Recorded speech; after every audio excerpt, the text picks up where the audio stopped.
Welcome to Global Tax Talks Tax in 60 Seconds. I'm Will Morris, and here are some things to watch out for in the coming week. First, expect continued chatter about the Pillar 2 side-by-side agreement. But there's little hard news on this, so I'll spare you endless speculation. But there are a couple of interesting snippets on related topics. A member of Congress told a meeting in Washington last week that Section 899 could indeed be re-released at any point, and that another reconciliation bill, perhaps tied to the new debt funding expiration date of January 30th, is a definite possibility. Nevertheless, they said, there was currently satisfaction in the Congress with how the US Treasury was handling matters, so nothing was imminent. Also, on the congressional front, we understand that US Treasury briefed the Senate and House staff on the side-by-side progress last Thursday and are tracking reactions there. And on the permanent ETR safe harbour, as opposed to the side-by-side safe harbour, there have apparently been further improvements made by the OECD and Working Party 11 in response to business requests. Again, this is all relative, with true simplification still some considerable way off, but credit where credit's due, a move in the right direction.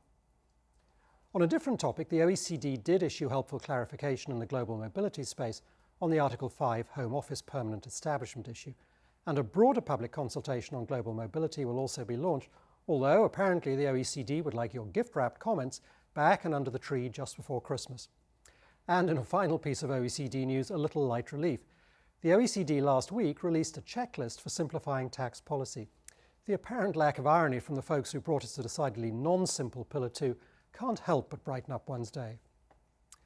In UN news, differences between wealthier developed countries and less wealthy developing countries were on display in Nairobi, Kenya last week, where countries were discussing the UN Framework Tax Convention, as well as two early protocols. Points of disagreement included putting a minimum tax provision in the convention, as well as the language on fair allocation of taxing rights and the scope of application of the dispute resolution provisions. To be continued.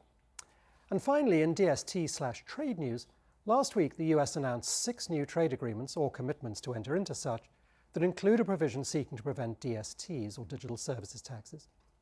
In Central and South America, there were agreements with Guatemala, El Salvador and Ecuador, as well as Argentina, although the wording in the last of those agreements was slightly different. And in Europe with Switzerland and Liechtenstein. So again, DSTs are being dealt with through the trade route rather than the tax route. However, one interesting thing to note about that. I wondered a week or so ago whether this trend might lead to the DST retrofitting of the US-UK trade agreement. Well, as one of my colleagues pointed out, the G7 side-by-side agreement includes a reference to constructive dialogue on the taxation of the digital economy.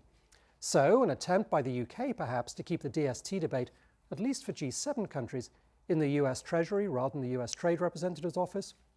We'll see. Anyway, thanks for joining.